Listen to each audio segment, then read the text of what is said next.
some orienting remarks? Yes. So I'm Elisa, and I'm currently affiliated to the ICS, the Institute of Classical Studies in London. But of course, now I'm back home in Germany because we are in quarantine and lockdown. So I'm currently in this afterlife of the PhD students, as I like to call it. That's the start to say. I would say, first of all, I really like to express my gratitude to the ReMeDHe board members for choosing my project. Also considering the high quality of Shuli's project. And a special thanks, it must be said, goes to Christy and Judy for taking care of all this and making this really happen. And also, I would like to thank all of you for showing up today, tonight, this afternoon. I don't know what time is it where you are. For some of you, it's really ridiculous and challenging time. So, Jonathan, for example. So, thank you very much. Now, I think I shall say a few words of introduction and try to keep it short and sweet. Probably should start by saying that I read the whole manuscript again after 6 or 7 months of mental distance.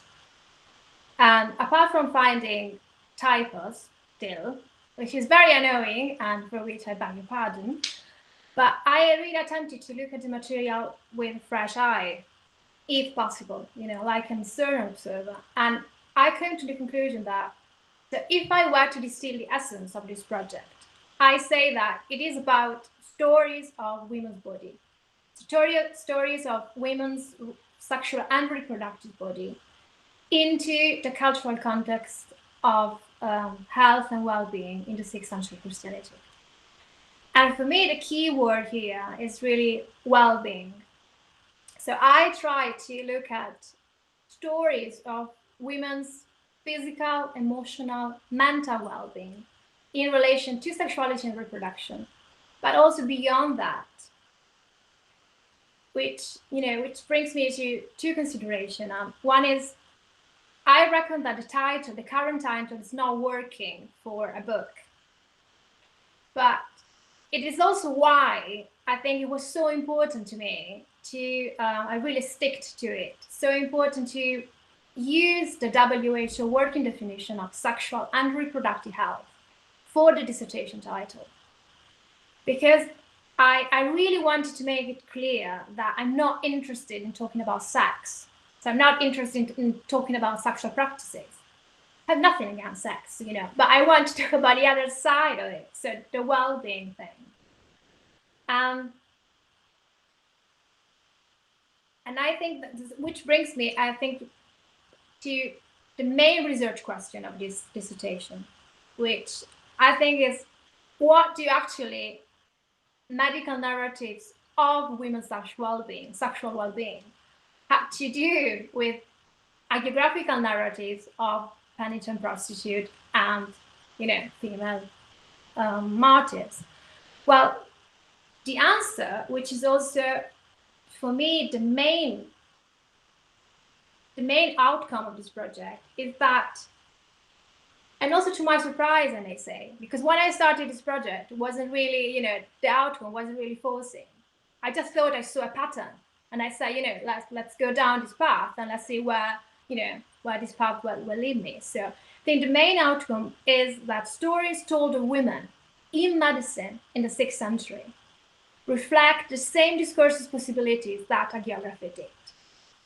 And these stories are essentially about women's body. And because they tell us, about the male-based conceptualization of a women's body, and also about women's own concept or conceptualization of their body, that defined, and I think this is the crux, that defined the agency and the identity of these women as socially usable in terms of wife, mother, chase, but equally as religiously usable. As for the martyrs, in terms of bride and soldier of Christ. So as a final note,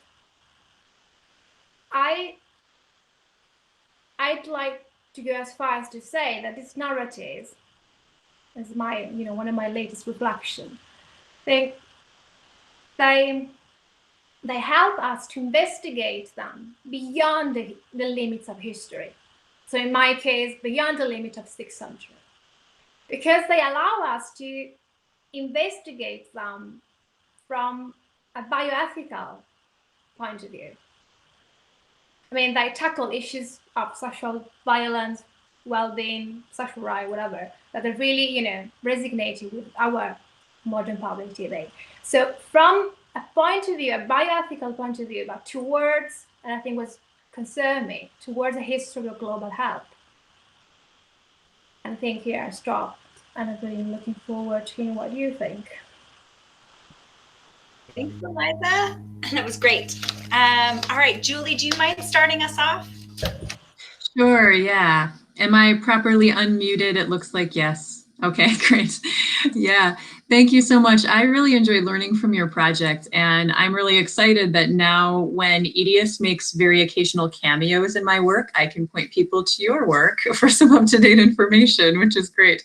I'm going to comment on just briefly on my experience overall as a reader of your argument, and then say a bunch of really short, brief things on some other areas that felt like somewhere where I could just raise food for thought. So on the argument reading, the things I especially, let's see, I'm going to look up. That's going to help. Okay. The things that I especially appreciated about your argument were that you're highlighting sources' omission or recognition of women's sexual and reproductive well-being and agency. I thought it's a great heart of the project. That you bring multiple disciplines to bear on this is super exciting for me. And that you emphasize that the conclusions have to be complex. That Byzantine cultural approaches to women's health and sexual desire and autonomy are going to compare with previous approaches in complex ways. It's not going to be simple. It's not going to be super easy to summarize. So that being said, I did have some trouble holding the pieces together mentally, especially early in the project. This is largely because I'm a reader who needs a lot of orientation and mapping before I go along on the ride of somebody's analysis, like in a chapter. So when I was trying to make sure I was keeping straight the really complex set of what's changing, what's contrasting, what's a continuity, it unfolded. You were gradually identifying all those things, but for at least me as a reader, I needed more previewing sooner or some extra connecting of dots at some points in chapters, I think. Yeah, I think that's all I'm going to say about that overall need on my part. Couple quick comments on audience. I think that you're exactly right about the material being able to appeal and be accessible to readers of multiple levels and multiple fields.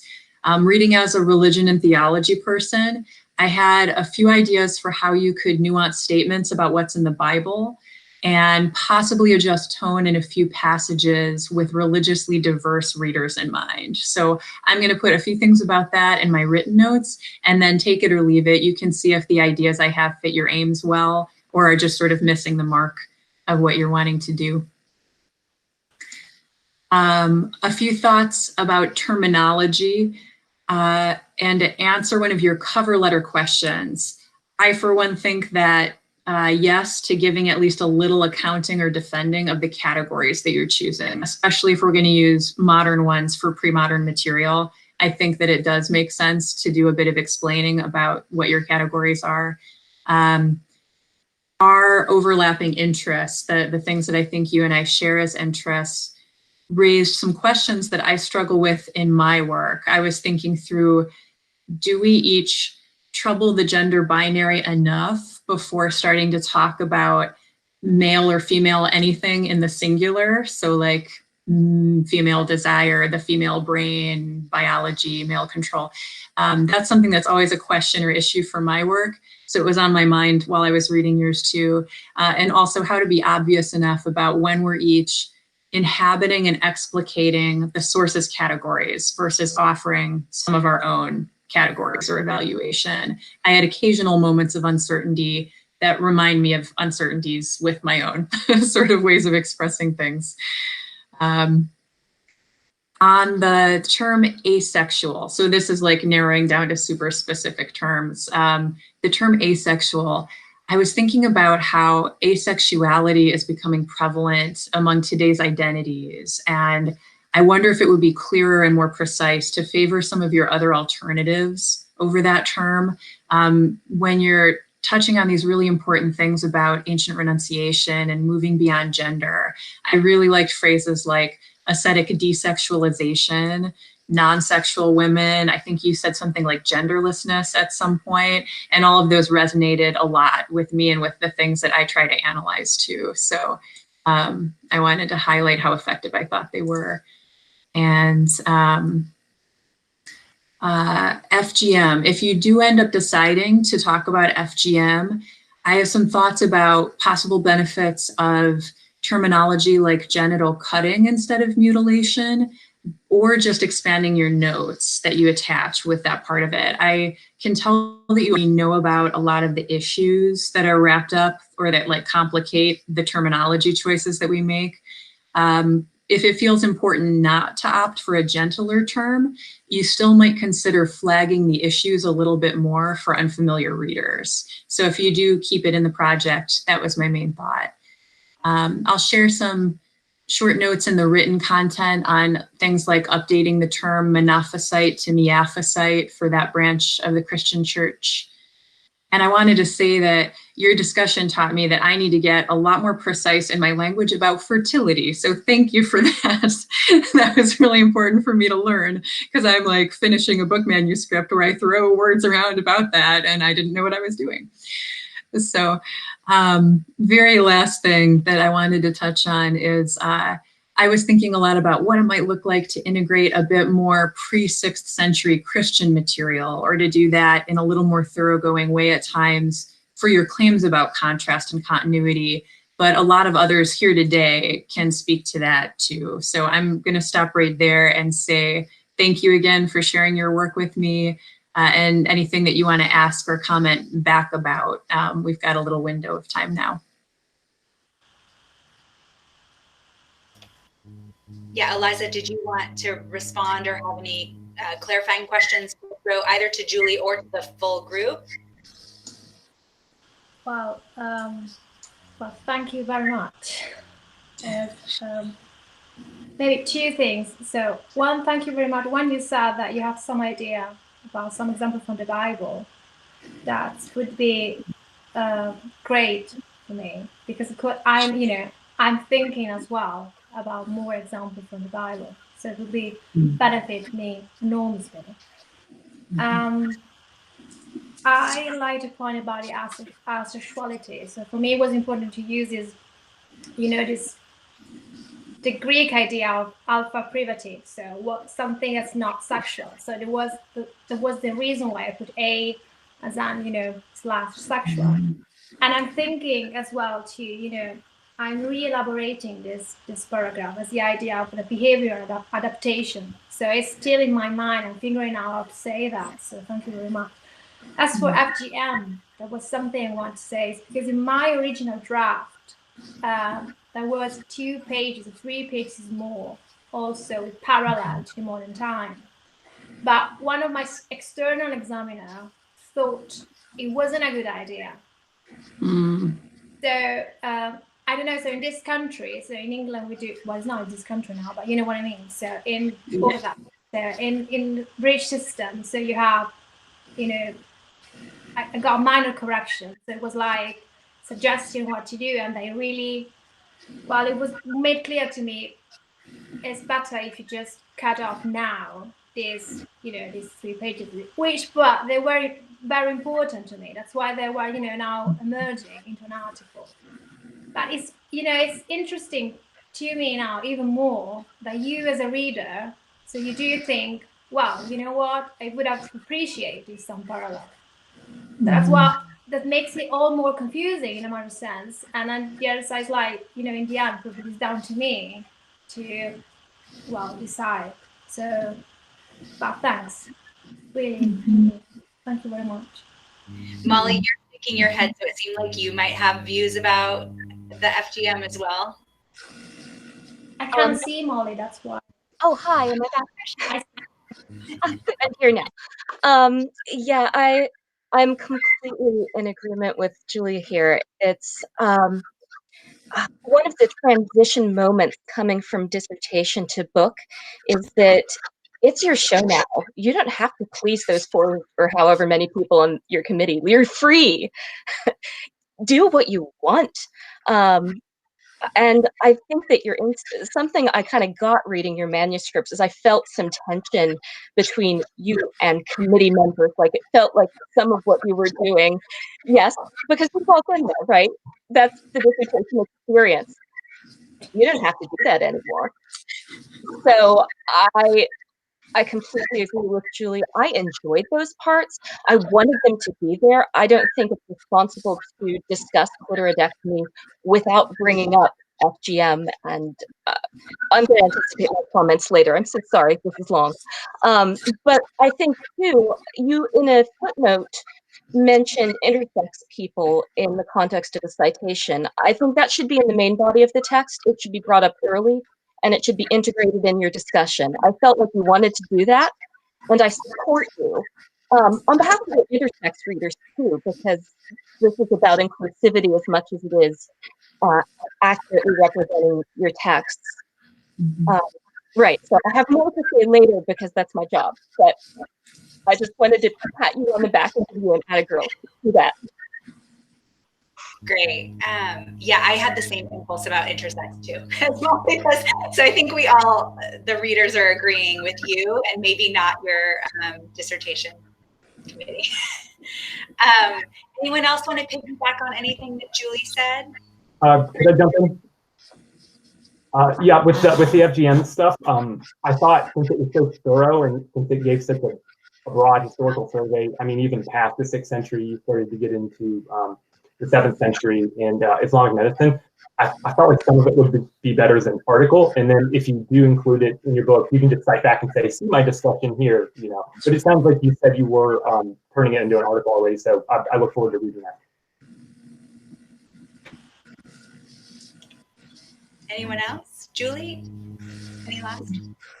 No, I like hearing the piggybacking, and I want to hear other people chime in, so thanks. No, if no one else, we can move to Brenda. Okay, go for it, Brenda. Okay.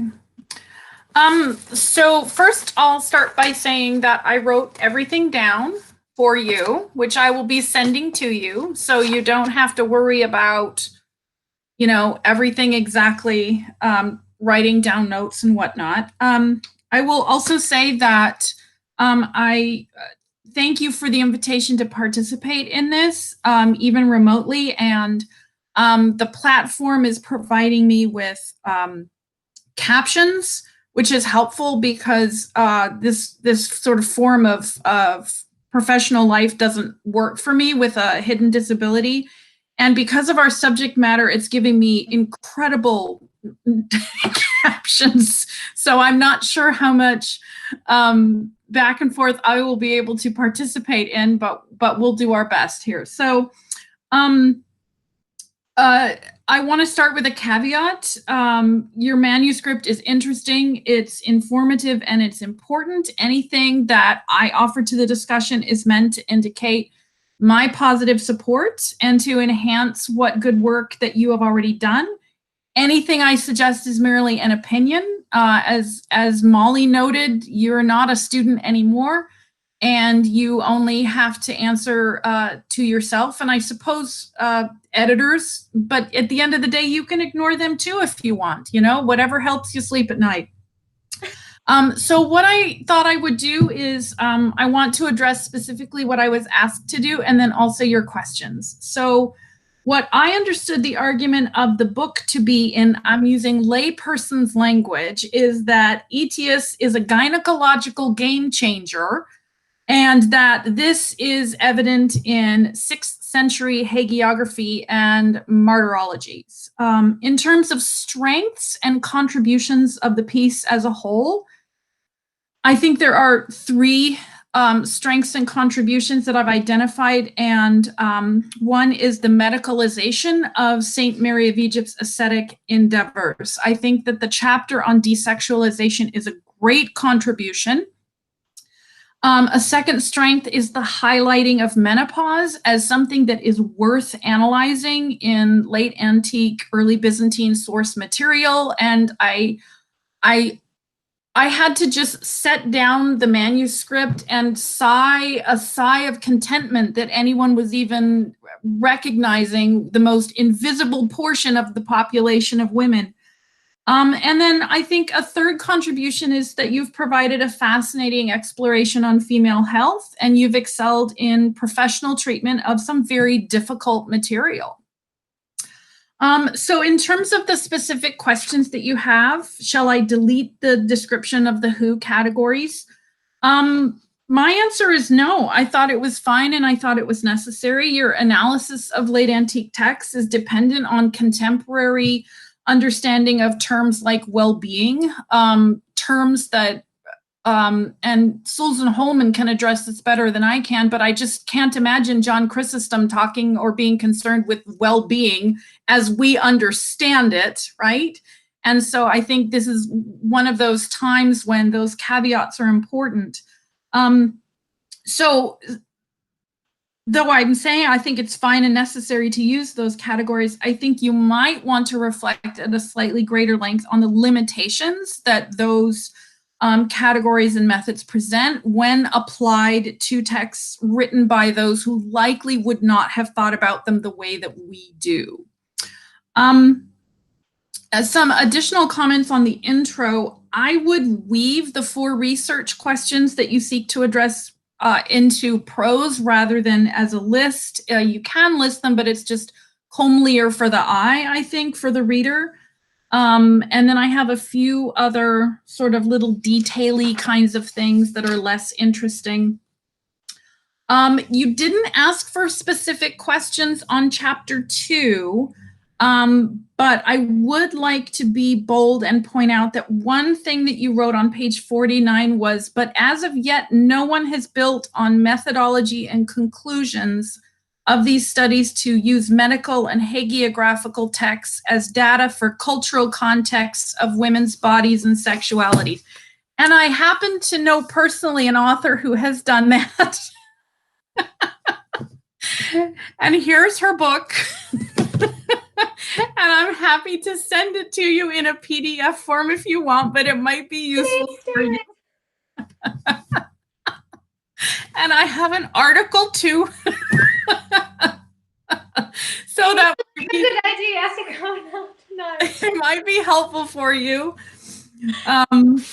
Chapter 3, menopause. Let's talk about menopause. Is the concept of menopause as premature aging well explained or misleading?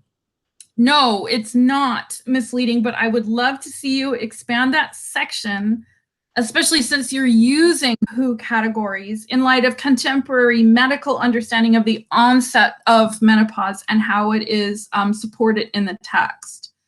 Additionally, I do have a question for you. Is it worth considering not just menopause as that which Mary is experiencing, but also maybe even, dare I suggest it, perimenopause?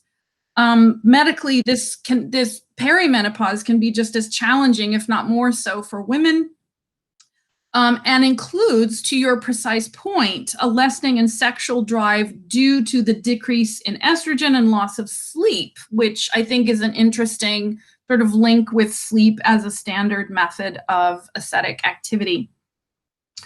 Am I out of time, Christy? Should I stop? I have a few more.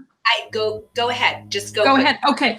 So I'll just I think just say a few more things about chapter 3. Okay. I really enjoyed, obviously, I've said this a lot, your take on Mary of Egypt's ascetic endeavors. I think you've done something interesting and unique. This is a text that I regularly teach and regularly teach to nursing students. So I'm going to be sort of poking the bear a bit on this to see if they come to some of your conclusions. And I look forward to being able to assign your chapter when that's available. I have to note my appreciation for your careful and detailed exploration of how the term prostitute is functioning in the text. I think that your analysis actually invites us to rethink holy harlotry apart from Mary, and maybe think about that alongside other figures in hagiography. I'm not sure that I agree that Mary becomes an image of spiritual sexual attractiveness. Although I would not disagree with the notion that this beautiful story does function as something of a romance.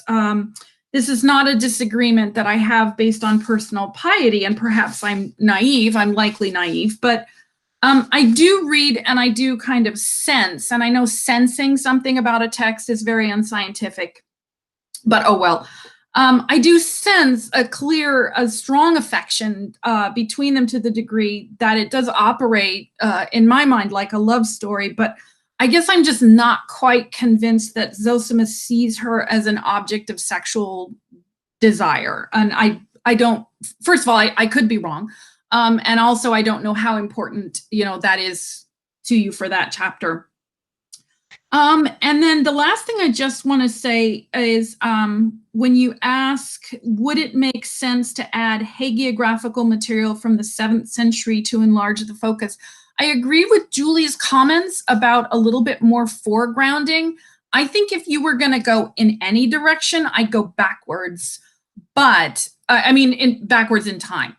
But at the end of the day, if you want to keep it tightly confined, it's your project, it's your manuscript now. And so you confine it to the degree you would like, you expand it to the degree you would like. Do you want to spend more time on it? That's your decision. So yeah, thank you again for the opportunity to read your excellent work. It's exciting. I think you offer a new way of looking at some important texts. And I will email you this. Thank you, Brenda. Anyone want to piggyback on any of the comments that Brenda made?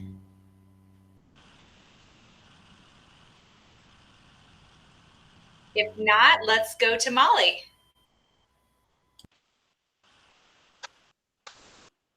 All right. Hi. Can we hear me? Fabulous.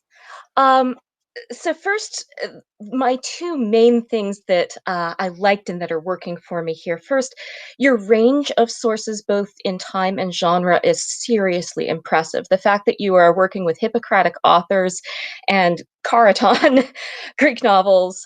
I think I saw some Roman drama sneaking in there. There's just a dizzying array of genres and sources and historical narratives that inform what you're doing. So I think also from a modern scholarship research standpoint, I mean, obviously there are always more things you could include, but I didn't notice any glaring omissions, at least from the classic side of the fence, which is where I come from. Just a dizzying amount of work has gone into this, and it's really obvious that you have, and the ambition and scope is just really impressive. So you can feel very good about that. The other thing, I really enjoy disagreeing with you. I think we have this notion that to be a good book, you have to be like, yeah, you go. And I wasn't having that experience, and that is wonderful. You made me to sit down and rethink so many things that I had just kind of been like, well, yeah, of course that's what Serranus says. I was sitting here grabbing, in fact, it's still here, so I can grab it, my Serranus Bude back and forth off the shelf to go like, did he really say that? Whoa. And you changed my mind in a couple instances. You've changed the way I'm going to talk about things in a couple other instances. So thank you. I think that, and I'm not going to say what I disagreed with, because I want you to have your opinion, because it was super useful to me. And I think it's super valid too. Like, it wasn't that kind of disagreement. So yay, you've already been really helpful to me, which is, I think, why we write this. Yes, we want to be helpful and relevant, and you've done that. So I have a few ideas about how to make things flow a little better and how to help you bring your voice out from the many voices informing you. Starting with, and this is the big one, and I'm so sorry, this is going to be a lot of work, but I think that things will flow better if you move from medical text to hagiographical texts rather than the order you've chosen for the chapters here. So if you were to begin perhaps with the ITS chapter, then move on to chapter 4, 5, then 2 and 3. I think I have this listed in my notes in a much better way, but I think that's the order I went in. So that you're taking us gradually from here's what medicine says, here's how we see it showing up in hagiography. I think this will help you be more precise about the reception angle you're working on, about how ideas come to hagiographers, why some of the ideas hit for them, why they reject others. And I think this will also help you think through issues of social class. Laurence Tatelin's observation that written medical sources are very much haute médecine, this highfalutin, fancy, elite medicine. And it's not the only medical system that is available to inform what's going on in our hagiographers. Sorry, I'm chatty, but that's that point. And this is all written too. The other thing that would be good, you spend a lot of time going through literature reviews and kind of taking us through the state of the field on sexuality studies and gender studies, and I don't think that needs to be in the book. That seems like a survival from the dissertation. For a book, you can assume that we know what you're talking about. This will leave more room for you to make more in-depth observations, and I think there's a lot of room for that. I want to see more of the WHO lens. There are points where it's lost for a bit, where I keep looking for it to come in and help you get to your original observations, and I suspect that's due to a bit of shyness and a bit of dissertation dynamic. Lean into that, because your best moments, the ones that really got me excited, were when you were thinking in a systematic way about what is wellness in this social context. You're also at your best when you're giving examples first and then using examples as a jumping off point to explain terminology, and not the other way around. The rest of these are littler things. I agree with Juliet that you need to be a little more thoughtful about how you discuss asexuality, because you seem to be talking about both the way other people are perceiving a woman's sexual desirability, but also a person's own experience of sexual desire. And these are two very different things.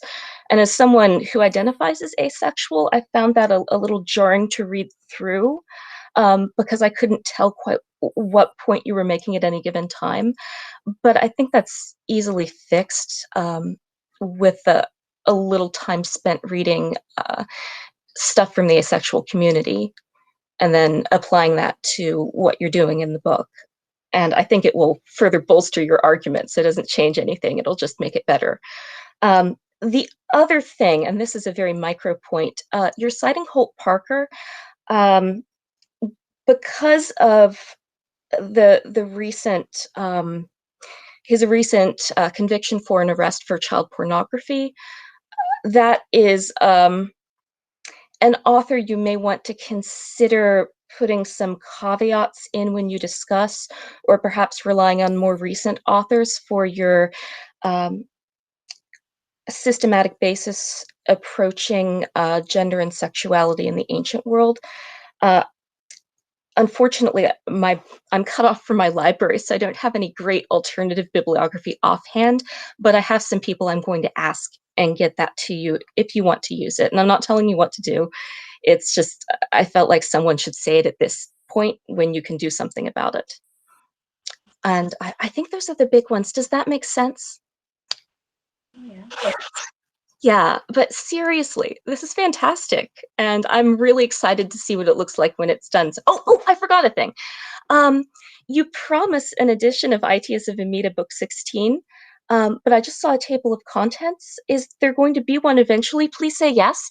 And if there is, I made some suggestions about either including it as an appendix or maybe publishing one, but you are so right. It's needed. I would love to have it. And on you go. But really, really well done. Good job.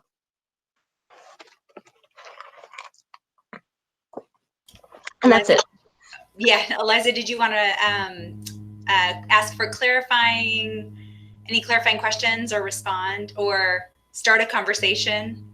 We could probably have a 2-hour conversation about how and if to cite convicted pedophiles and folks who, right?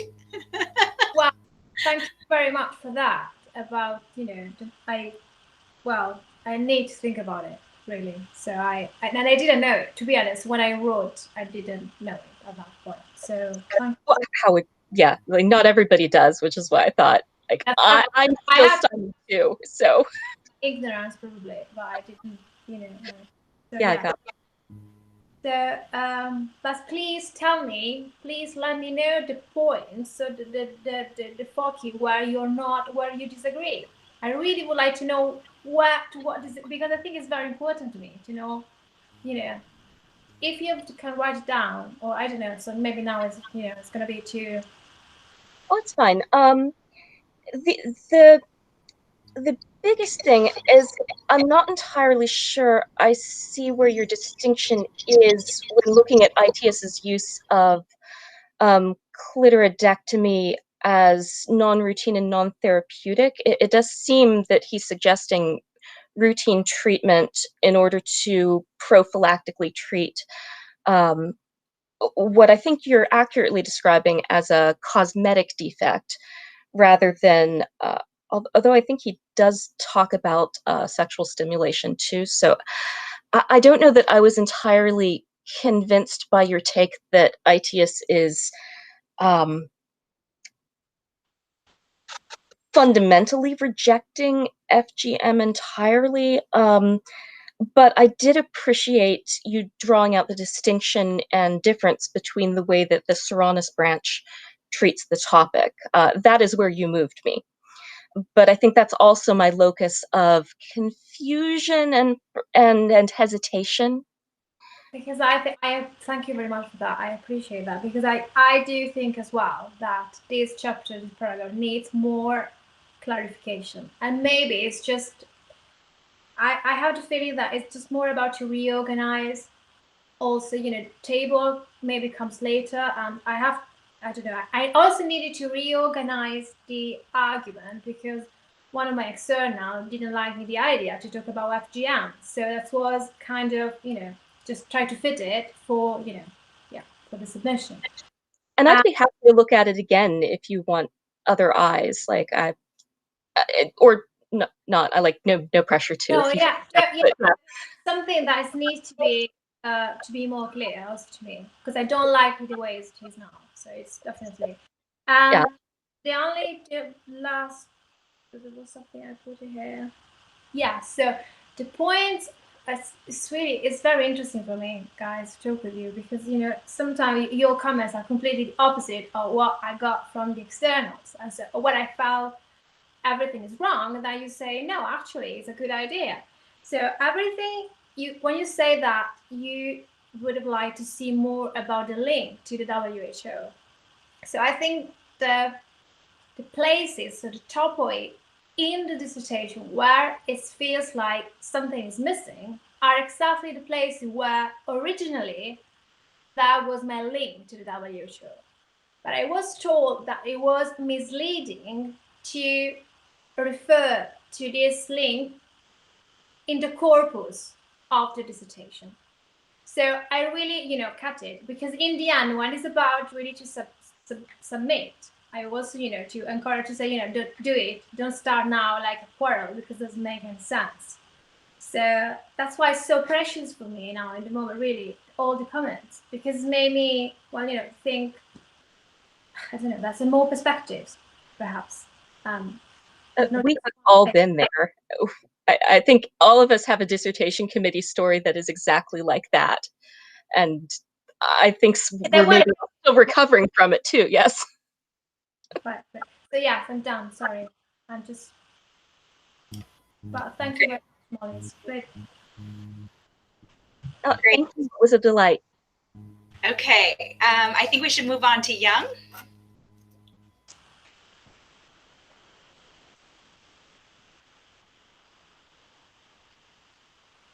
Hear me? Okay, great. So Elisa, thank you for this opportunity, and to Christy, of course, for organizing this. And let me just preface what I'll say by first kind of mentioning that I'm not really a fully in the ReMeDHe community. I've been sort of following along, of course, and of course many friends and colleagues are within that, but my own research and academic interests don't always intersect with the kinds of conversations and the work that you are all doing, which is brilliant.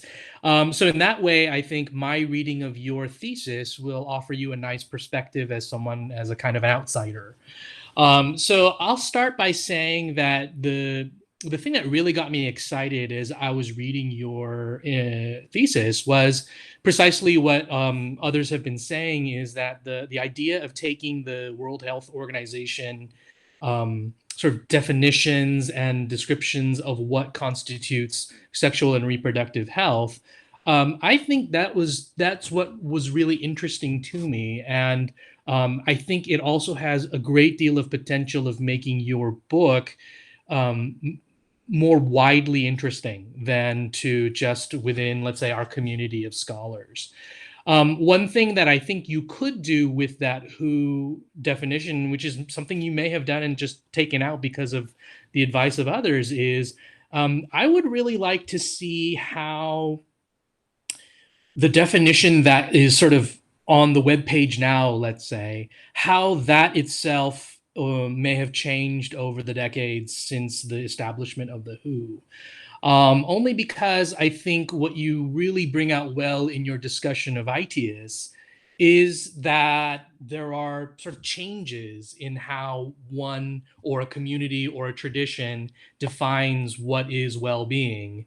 And so to see that there's a certain instability in the modern working definition of, let's say, what constitutes well-being, that 30 years ago, what we would have said may very well be very, very different from what we say now. I think that would offer a nice, interesting parallel to what you already do in your analysis of ITIS. Someone already mentioned this too, but because of my excitement over the WHO sort of definition, I get a little lost in the heavy analysis in the hagiography with the connections that you lay out in terms of your methodology in the introduction. So what would really help would be some occasional signposts as you're talking about your analysis of what Mary or the other martyrs, where your working definition is sort of highlighted as you're doing your analysis. I think that would help me as a kind of outsider say, here she is, really building on the methodologies that she laid out in her introduction. I'm going to offer two potential further areas of exploration that may or may not help. It's entirely up to you. But I really echo some of the other comments that suggest looking back a little bit further may help you round out your overall painting of this picture of 6th century Byzantium, late Roman Empire. So one area, and this is something that I work on and I know very well, is sort of thinking about heresy and heresiology. If hagiography is a genre that presents sort of idealized pictures of Christian saints, then heresiology can do the opposite. And in fact, I think there are there's material that you could look at where heresiographers write about sexuality and behaviors within a particular heretical community that will help you, I think, again, think through how perceptions of what is considered sexual normativity are either changing or rhetorically manipulated by heresiological writers. So I think that would be one area of potential interest where you could go back into the 5th and 4th centuries. The other thing that I wonder if you would be interested in thinking about is, the 6th century disputes over Mary Theotokos, and really theology of the body. And again, I don't know how interesting theology is to your potential readers, but the debates about the body and in particular the incarnation, but also specifically Mary, the mother of Jesus, that too may be some fertile, that's bad pun, but fertile ground for you to think about, again, some of these developments and issues that you're looking at in the 6th century in the hagiographical sources that you analyze so well. So those are my main kind of areas of potential further exploration, but also just I want encourage you and affirm that it was a really interesting read, and of course you're gonna get comments from every direction, and some of them will be diametrically opposed, as you already realize.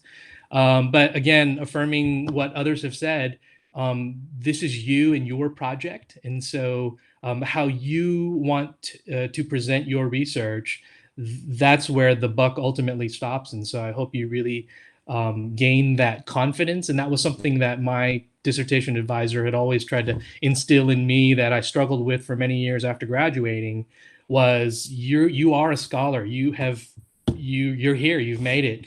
So now your voice, I hope, will really come out in your book project. Okay? Thank you.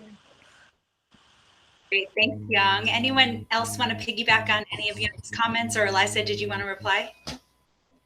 Can I ask something? I would like to comment about the evolution, so adding something about the whose definition, how the who definition changed over the year. So and I think, it fits with my current idea, what I said. I think that this narrative helps us to investigate the story from a bioethical point of view. And I'm using, on purpose this term, and I'm aware that it may be a very controversial for somebody, especially from this side of the world. Mm-hmm. But what I mean, towards what I meant like a global history, so history of global health, let's say. But now my question is, how would you, or where would you add this chapter or this paragraph in considering the layout that my dissertation or the book has now? So I wouldn't know how to. Should I put it in the introduction? Say, look how it is, or Heidi, do you have? Yeah. Can I just chime in?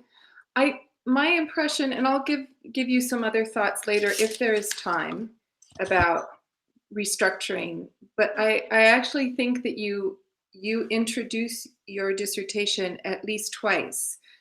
Once in the introduction and then also in chapter 2 quite extensively. So I think that you need to think about combining those two into a new introduction, especially in light of what you may or may not end up doing when it comes to the book. But I read a lot in chapter 2, especially pages 49 to 53, in that area where you're using the language of an introduction. And so I think you'll have plenty of opportunity to figure out where you might want to, eliminate repetition between those two places, and then bolster also your discussion of your terminology. Great. Anyone else have suggestions? Yeah, Candace.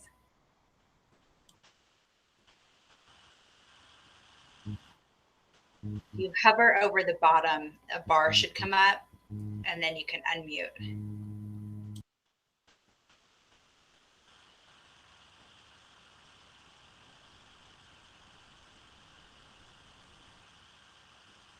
Might be a connectivity issue here. I see Young again. Okay. Can you hear me now? Yes. Yes. All right. So I had a question, and this might help in the this question of these discussions where you want more information. Do you have a sense if you're going to have footnotes or endnotes? Because sometimes what I wanted when I was reading was an explanatory footnote that really took me through the history, which may have been tangential to your discussion, but would have been really helpful for me who maybe wasn't, say, well versed in why perhaps we use certain terms today versus how they use them in antiquity or something like that. So I did wonder if you had any idea about where you stand on the footnote endnote, because that changes. Because if it can be at the bottom of the page, then I say go for it. If it can't be, then you have to be, I think, more strategic about which terms you introduce and how many terms you introduce in one section.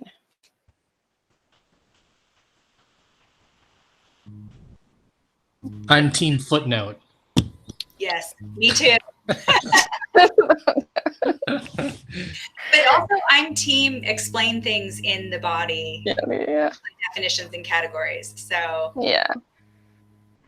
I really love this idea. I think this would be such a sexy introduction to do a sort of genealogy of WHO categories as an entry point into the dissertation, because it really plays up the strength of what you're doing. It's such an innovative analytical frame that it kind of punches readers right away with this exciting new thing that you're doing, but it also, I think, will pay off for you in the later analysis.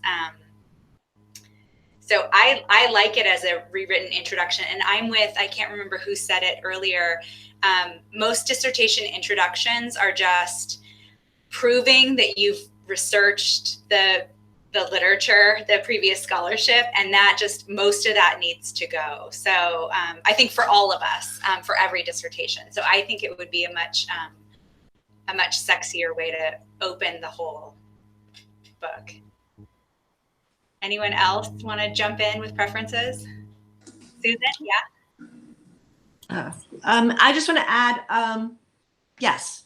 I think that you need to be more robust in the beginning. I'm just affirming what others have said. So be much more robust about the WHO category, unapologetic about it, clear about then versus now, the differences. I mean, just go forward in terms of this is what I think is important. This is why it's important. This is why there are all these concerns about connections.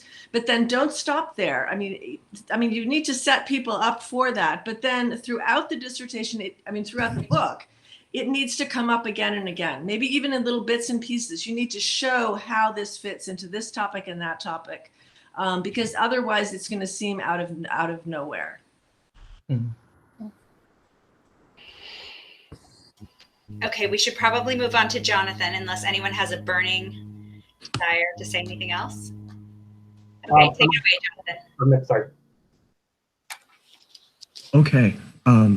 Well, I think the most valuable comment I can make is to say, pause the recording right now. Just go back and listen to everything that's been said already again. I have very little to add, except to say that I think, first of all, it's been a real joy and delight to see this project take shape since 2017. When we presented at NAPS and we first got to know each other, and to kind of see you work through this and to see what's come out of it, it's really exciting stuff. I think when this becomes a book, it's going to make some really valuable interventions in a couple of different fields, and I think this takes me into what is the great strength of this project. It's something that I think we're all talking about, but in different ways, which is that you are attempting to do the really hard historical work of bridging ancient texts and modern categories. And that's simultaneously extremely exciting, because that's exactly what we want to be able to do. We want to show how antiquity can matter in contemporary discussions in health and medical humanities, but we also want to be true to the sources. We also want to be historically responsible. And I see you trying to navigate that, and actually I think successfully navigating that, which is unusual. And so this is what I want to see more of. So as others have said, the WHO categories not only have to be there, they have to, I think they're integral to how you're approaching this and why this is going to be a contribution to the field. So I would like to see them fronted, their history explored, and the rationale not just asserted, because I hear you say several times, this provides a good angle. It's not just distorting, but I'm not quite sure why that's true. And I think unless you can explain what sort of angle they are giving on these texts and where the limitations of that are, then it's going to remain a bit of a question. So the WHO categories have both descriptive and prescriptive elements, don't they? They want to talk about safeguarding human rights for all. I don't think our sources from late antiquity would care about that or even have such a notion, right? So this is an element of discontinuity, which can be just as fruitful in reading the sources as the elements of continuity. And so I'd like to see you kind of theorize how you're using the WHO a bit more, but then definitely come back to that over the course of it. I like everything that's happening in the book. Like I'm really excited about it. It's raising questions, but I do find it a little hard to follow as it stands. And so I'm gonna kind of piggyback on, especially what I think Molly was saying in terms of reordering some of the chapters. And as Heidi noted, chapter 2 kind of redoes the introduction. I would just cut it. Whatever wasn't in the introduction gets pushed in there into an expanded and yes, fair enough, Christy. Good point. But anyway, I would cut chapter 2, move it into the introduction. Chapter 4 joins chapter 1, so you have all your Aetius material together. So we don't just get an introduction to his text, but to what he's doing, what his own interventions are. Right? And then you can test case it out on the hagiography and the martyrologies. To me, that would be very easy to follow, and I think still very provocative and exciting. For me, the other thing is I get lost quite easily as a reader.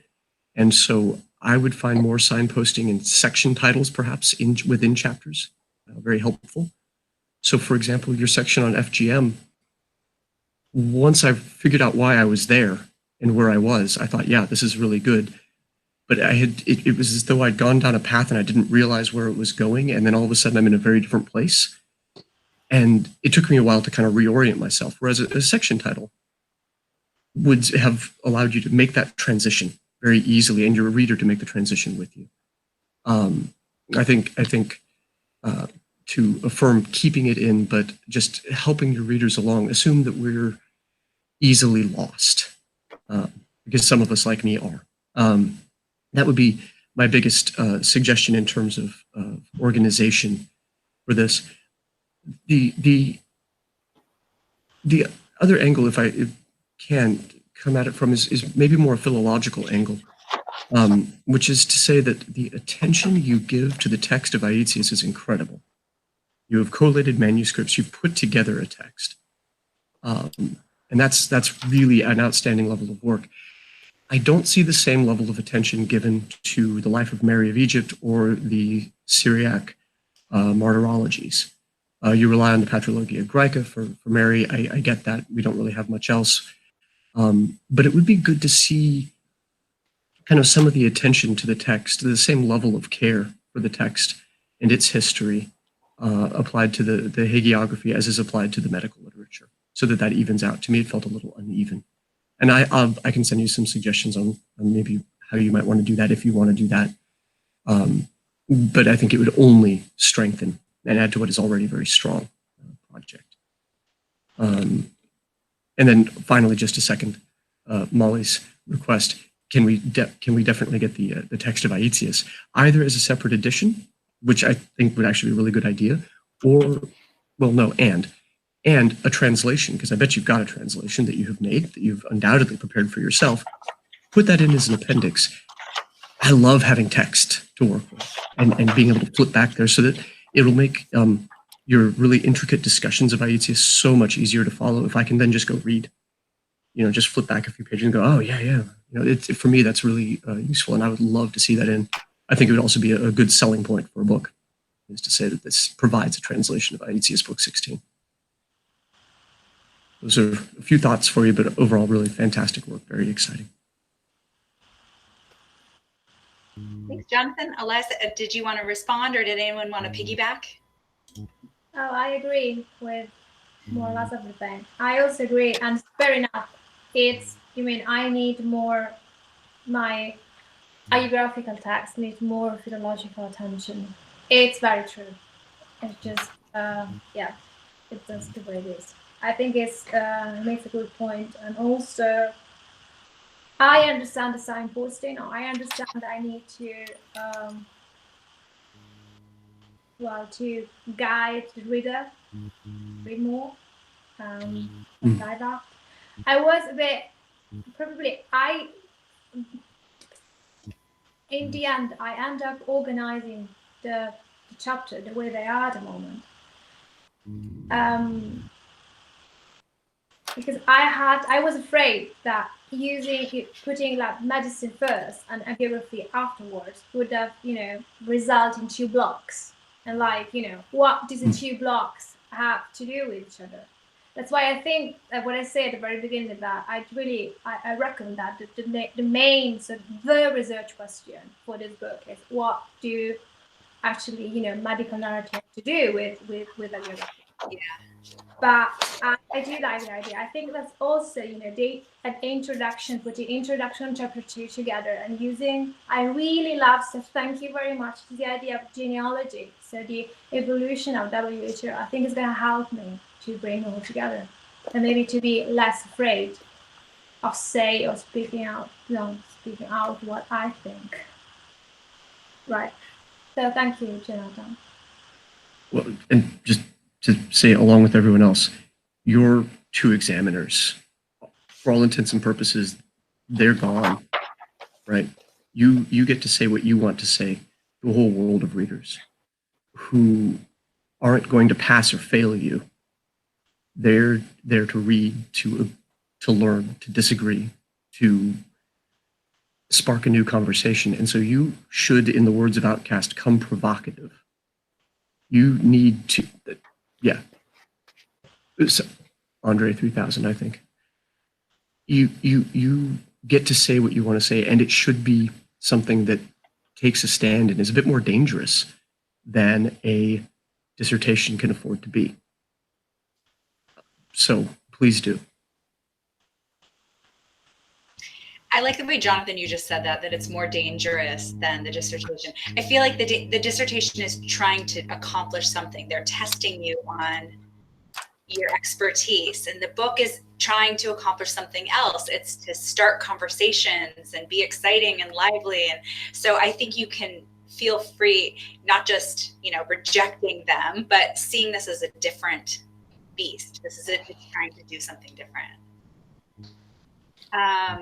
Anyone else want to jump in? Can I just add one thing? I know people have made comments about the way that you've structured your chapters. And of course, again, you'll get a lot of different ideas. I kind of like the way that you did your thesis. It kind of like an Aetius sandwich with hagiographical buns. So I like that. I think it worked. But what I would like to see, though, then is, again, where your introduction, let's say if your intro and your conclusion are kind of bookends, that really the methodology that you lay out in that intro does come out more in the hagiographical sections, if that's how you ultimately decide to structure your book. But that's just one opinion. But I thought I would say I quite liked the because if you read too much hagiography in a row and about thematically, it can be a little tedious. So having that break where you really do kind of an analysis of a very different kind of text, I thought that was very good. So that's just my point. Okay, Erin, I think you're up next. All right, so thank you again, Christy, for inviting me to speak, and Eliza for this really interesting reading. And like Young, I do feel like a bit of an interloper here in the ReMeDHe group because I learn from all of you, but this is, my work is somewhat tangential. And I would say, I mean, to echo and sort of not repeat what others have said, for me, I thought the contribution of turning our attention to Itsius was the most important part for me, where I really wanted to learn more. And I think doing more of the manuscript work with ETS and bringing that out, and to echo Molly and Jonathan, that having a translation I think that's really the heart for me of such a contribution. One of the things I did want to call attention to on that note is that I was very interested on page 39 where for me, if you're studying Christian texts and using sort of medical literature to do that, so often we're reading Soranus and Galen and those who do not identify as Christians. So I think on page 39 at the bottom, you mention how ETS has superstition. And I'd actually like to know more about where does Christianity actually change what he says or come up there. So I think sort of moving that, expanding that and presenting what difference does it make to write a medical treatise at this later date for me would be helpful. In terms of the introduction, I mean, I think, you know, as people have said, I think the dissertation introduction works very differently than a book. One other thing I would just flag is that I hope that as you move forward, I don't think you have to respond to Kyle Harper quite as much. I think it makes it too, I think you have such interesting things that you can say independently that you don't have to tie to his argument as much. So the other thing I would say is that in terms of the hagiography that you look at, one of the things for me that struck me in that chapter, and I think maybe this touches upon the WHO definition that you use, is that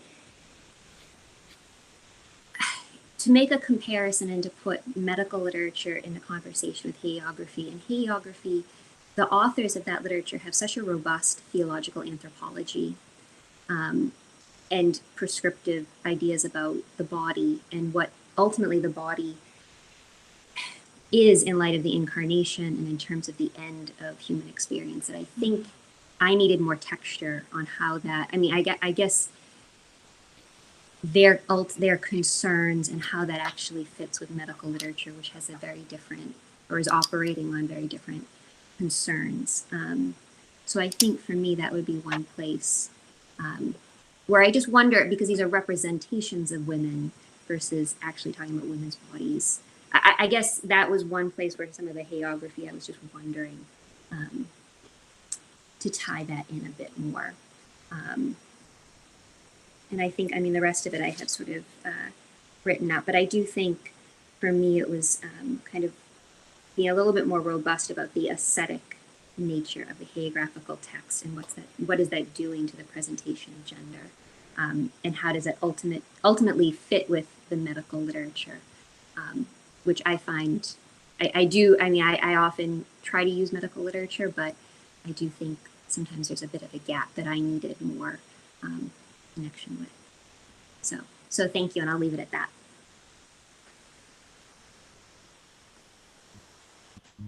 Okay, and then last but not least is Brent. Hi. So I don't want to take too much time. So what I will do is I will start with a few small things I have to add, and then I'll end with what I thought might be my best suggestion, but we'll see what you think about it. So you mentioned at first that you're interested in stories of women's bodies and kind of medical narratives that go along with it. So I was a little confused why you didn't spend a little bit more time on Themison, who provides basically the only case history we have of a woman with satyriasis. I know there's not much there because it's Caelius is just kind of boiling it down, and he doesn't say much, but I think you could maybe spend a little more time on it. And you can also add, there's a there's a case history in the anonymous Paracenus that is, it was removed from the text by the editor before Garofalo, but it seems to be a Byzantine interpolation, maybe, but it gives like another case history of a woman with satyriasis. So you could maybe throw that in or put it in a footnote, and that would kind of help it, getting at the story of women's bodies. Another thing is, I think you didn't really mention Aspasia very much. I know you mentioned her as a source, and we don't know much about her, but you brought up Scarborough's theory about Theodora as being kind of a source. But I thought maybe you could have thrown Aspasia in the main text right there, because clearly Aetius is using Aspasia. And so even if we can't get a good answer, I wonder if it's worth asking, what does it mean for Aetius to use Aspasia as a source? How might that have affected his worldview about the role of women in their bodies? Using an actual what a woman thinks about a woman's body. It's so disappointing that we don't have Aspasia, obviously. So we don't know, but maybe it's worth putting in the main text. My biggest point.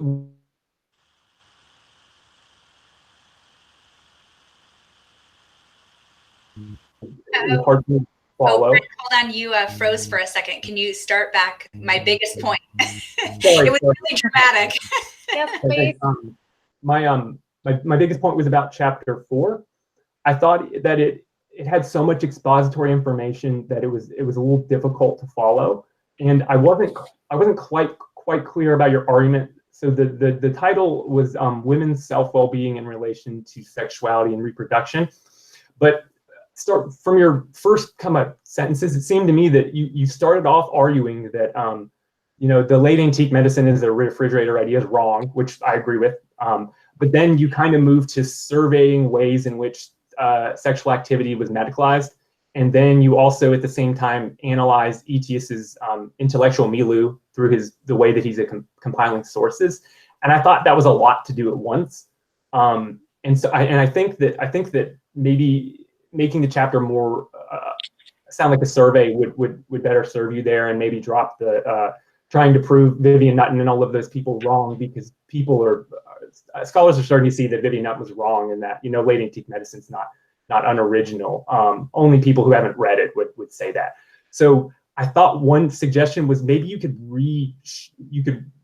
reshape the title of chapter 4 to something like Conceptualizing the Female Body, Anatomy, Pleasure, and Reproduction, or more just medicalizing the female body, because it was a little hard for me to see that it was all completely about self-well-being, because you seem to go from anatomy to pleasure to reproduction, at least in me. So that's probably my biggest suggestion. I have some other bibliographical suggestions that I will just leave in the notes for you.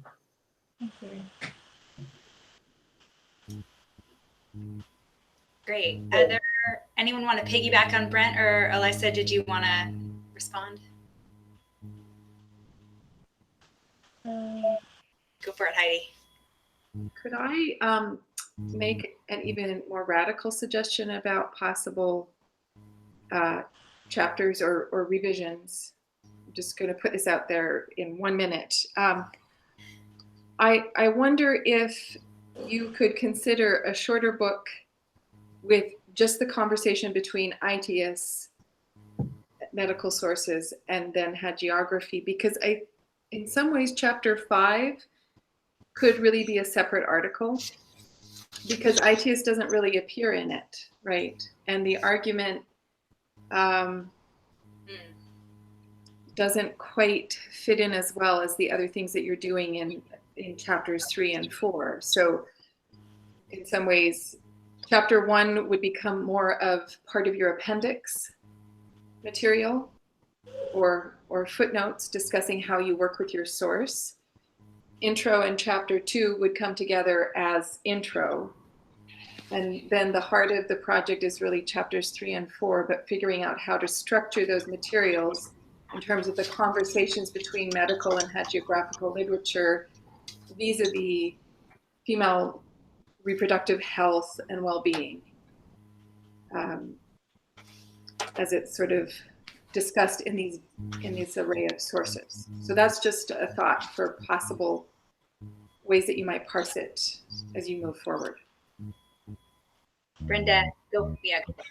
I would like to support Heidi's suggestion also, because in fact, in my notes, I had, which I didn't read because I apologize if I took too much time, that Aetius seems to disappear in that chapter altogether, which doesn't mean, of course, you couldn't force a visit, but the idea of having that as a separate small project might be a great way to turn your attention more quickly to some of the other things that you know you want to address with this. So yeah. On the other hand, something jumping to mind for me, because I like where you're going with this. The thing that's jumping to mind is how, on the other hand, there's this desexualizing move in 3 and the resexualizing of some of the martyrs in 5. Though I have to say that I wasn't always sure if the stripping was enough to say they're being unusually sexualized. Somebody needs to help me remember, like, do men not get stripped down as much? Anyway, there was some questions for me about that. So I too felt like 5 did something different, and there was sort of an unevenness that could get dealt with by doing the suggestion of focusing narrowly on 3 and 4, but also means sacrificing this really interesting parallelism about the de and resexualizing. So just to name what it is that might be sacrificed, or and I'll give it over to the author to say more what you actually say in reaction to any of these more radical things. Yeah, I think you've got options, and it's really more about the choice you're going to make, and then explaining to the author why everything's there or not there, right? It's really, I think you don't have a bad choice. It's just about framing so that the readers know why you've made the choices you did. Heidi, yeah, go ahead. The other thing is, in that chapter, I see, you have one article from David Frankfurter, but you don't have his one on the something gaze, the prurient gaze. And I think that if you're going to take that last chapter and create a separate article with it, that's somebody you want to engage with, because he talks about martyrologies as opportunities for Christians. Yeah, I'll send you the article. Okay. Opportunities for Christians to get off on watching people get hurt, basically. Okay, we've got 2 minutes left. So do anyone who's a participant who wasn't a formal respondent want to say anything? Or actually, let's do that first, and then we can see if anyone has views on Press's publishing advice.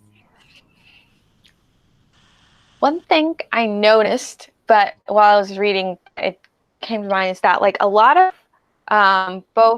particularly the women in the desert are talked about as like dry in the AP and other sources. And so that made me wonder if they're playing with Galenic understandings of women as wet and therefore fertile, and all of these sorts of playing with the humors and what you do with them, and how like you can manipulate them to make your body do what you want, which is kind of a little bit like playing into this idea that people are taking on this like medicalization of like the human body in general into a popular text, but also then using that knowledge as a way to like talk about, oh, this is how you become a female ascetic in the desert.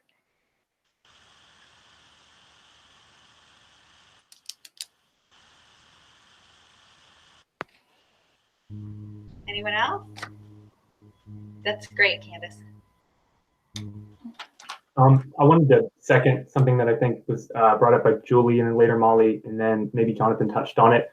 I think that you're so clearly like well-read in Dean Jones and King and Fleming and everybody that is appropriate to cite. But I think sometimes it kind of obscures the fact that you're making original contributions. So I would like to see their names in the footnotes more often. And so if people don't understand, what scholarship you're referring to, they can just kind of go to the footnotes, because you often like bring up Dean Jones, then King, and then somebody else, and you have 4 people in 2 pages, and sometimes it's distracting to see so many names brought up. So I think if you kind of relegate them to footnotes a little more, your good ideas will just shine through.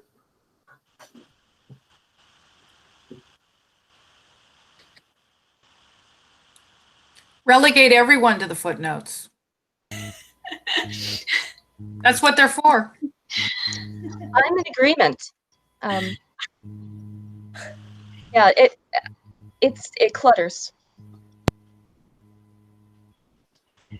Okay, so I think let's move on just very quickly about any general publication advice. So I put in, I'm going to send everyone an email after we close out with a link to the Google Drive folder where you can put your written comments. Also in that folder, I've put notes that I took on a publishing workshop that Eric Schmidt from University of California Press did at my institution last spring. And so it's great. It's on how to write a book proposal, how to think about what editors want, et cetera, et cetera. So I think there's lots of really helpful tips there that I wish I had long ago.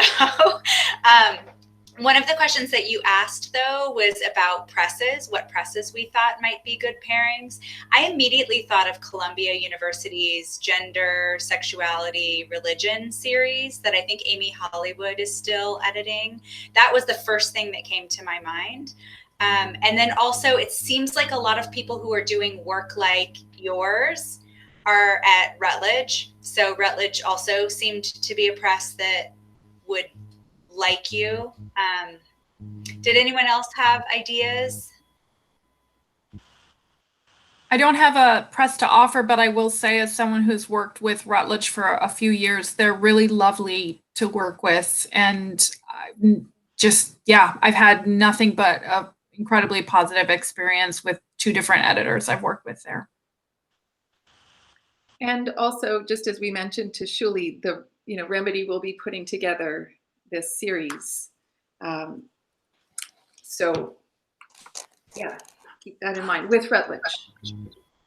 I did want to put into the mix, Brill Studies in Ancient Medicine series might be interested in your standalone ITIS if you're looking for a home for that.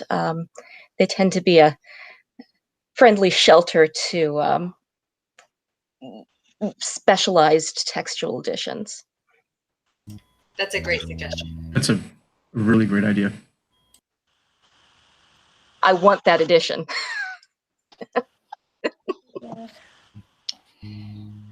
Okay, so I want to honor everyone's time, so we should probably wrap up. Just a few final announcements. Again, I'm going to send an email out momentarily with some links of where you can send written comments. Please, as we all know, don't share the monograph without permission beforehand. I had one other announcement, but I can't read my own handwriting, so maybe I'll put it in the email. But thank you everyone so much for participating. Oh, that's what it was in the chat. Elisa, there's been a lot of stuff in the chat, so if you want to just cut and paste that so that you make sure you have those comments. That's what it was. Thanks to everyone for the time and the warmth of responding. Thank you so much, Elisa, for giving us such a marvelous monograph around which to talk. We're all just thrilled to have been able to read it in advance and look forward to it coming out. And an A+. And we stand ready as a support team. So if you need more guidance, advice, feel free to call on us. We're your advocate now. So I just want to say as a final note, you are just wonderful. So thank you. You know, it's really in this situation now where I call the afterlife of a PhD student, sometimes confusing and is daunting as well. And sometimes you think you should give up. And, you know, you guys give you like a boost of energy. So thanks for your time, because, you know, Yeah, thank you very much. I'm very grateful. And you energize us too, right? I mean, don't us old people feel invigorated? All right, thanks everyone. Be well. Take care. Bye. Bye. I don't know. Okay. Christine, I will try to make copy and paste. So